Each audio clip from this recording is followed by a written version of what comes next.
LA County's frontline workers walk off the job for a planned two-day strike. The move comes as members of Service Employees International Union, or SEIU, say contract talks have broken down, claiming the county is not bargaining in good faith. KCAL News at 10 begins with breaking news tonight. Frontline workers off the job tonight. That's right. 55,000 unionized LA County employees went on strike about 3 hours ago. KCAL's Tom Wade live tonight at LA General Medical Center, where the first pickets went up tonight. Tom?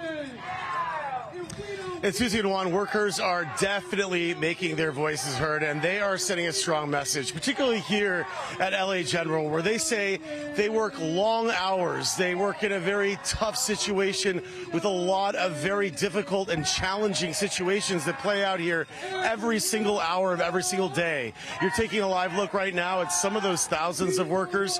Slightly smaller crowd here, but they're still going strong, and they've been out here for hours. They've been working this picket line, striking, chanting. They're definitely hoping the county hears and sees them and understands how critical their jobs are.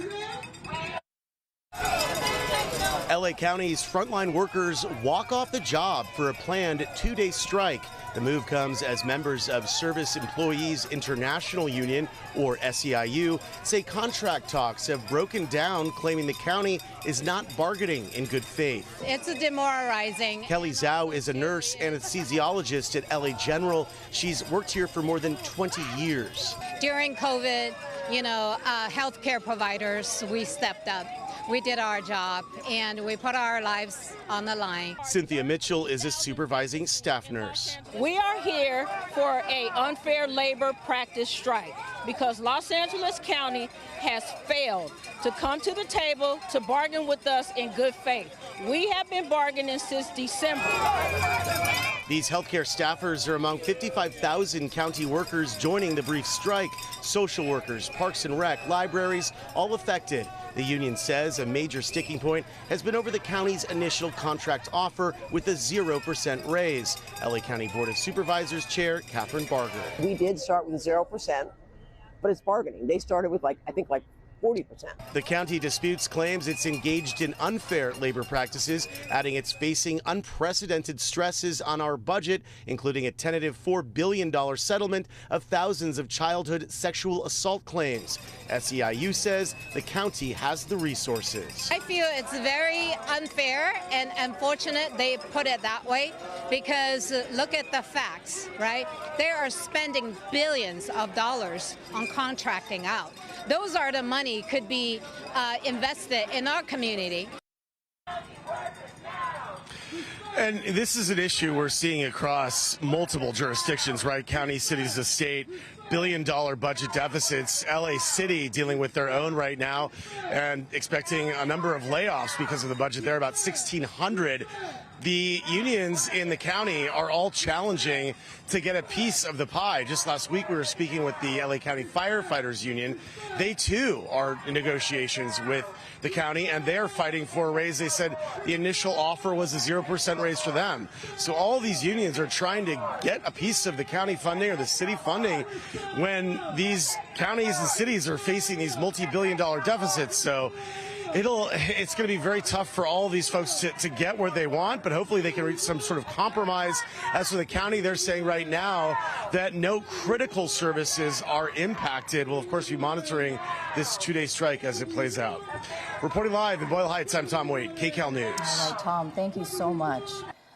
Movie and TV production is quickly moving away from Hollywood. Max Gordon has more on why people are saying LA could become the next Detroit.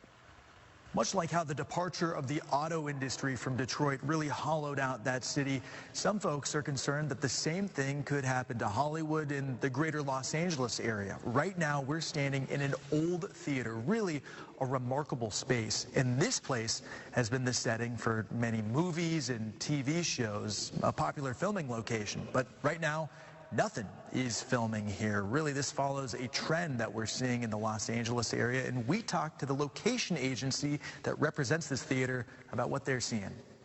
A lot of the smaller companies I know are unfortunately struggling to the point where they're having to call it a day in this industry. and especially for the people that work here. I've hired countless people over the years, and it's getting harder and harder for below-the-line crew to find work. In 2021, a COVID year, first quarter shoot days were at 7,011. Last year, coming off the SAG-AFTRA strike, shoot days were at 6,823. And this year, that number is down to 5,295, a difference of over 22% from a year ago. While some of the decline is attributed to the Palisades and Eden fires, Film LA says the loss of shoot days is primarily due to global production cutbacks and California's ongoing loss of work to other locations. Hollywood's lost productions not only to other states like Georgia and New York, but also to other countries like Canada and Ireland.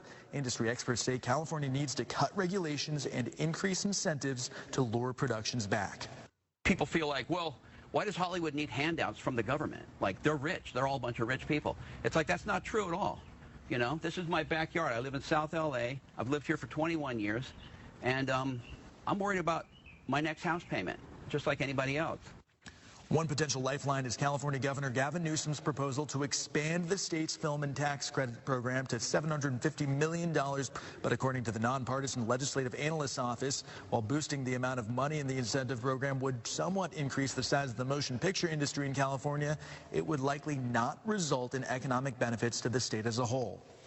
Meanwhile, some producers complain that it's simply too expensive to shoot here in California, but proponents of film in the Golden State say there's no substitute for the experience of the crews as well as the variety of locations. In Los Angeles, Max Gordon, Fox Business. UPS announced Tuesday it would lay off 20,000 workers this year, despite beating first quarter profit estimates, as the shipping giant expects a decline in deliveries after cutting its shipment for Amazon in half earlier this year. In its first quarter earnings report, UPS announced it expects to save $3.5 billion in 2025 after cutting 20,000 jobs and closing 73 leased and owned buildings by the end of June. The layoffs and building closures follow what UPS said is, quote, anticipation of lower volumes from our largest customer, meaning Amazon, which UPS announced in January would have its shipping volume with the company cut in half by 2026. At the time, UPS projected a decline in revenue for 2025 as CEO Carol Tomé said it was, quote, time to step back for a moment and reassess our relationship with Amazon. According to UPS, Amazon shipments accounted for 11.8% of the company's overall revenue in 2024. UPS reported first quarter revenue of $21.5 billion, beating analyst expectations by approximately $500 million, according to FactSet. Still, the shipping giant pulled its full-year guidance, despite earlier forecasting revenue of $89 billion for its current fiscal year, citing the, quote, current macroeconomic uncertainty. Tomé said in the company's 2024 fourth quarter earnings call, quote, the company's decision to reduce shipment volume from Amazon will allow UPS to expand its profit margins. Amazon is our largest customer, but it's not our most profitable customer. For more on this subject, read Ty Rush's article on Forbes.com.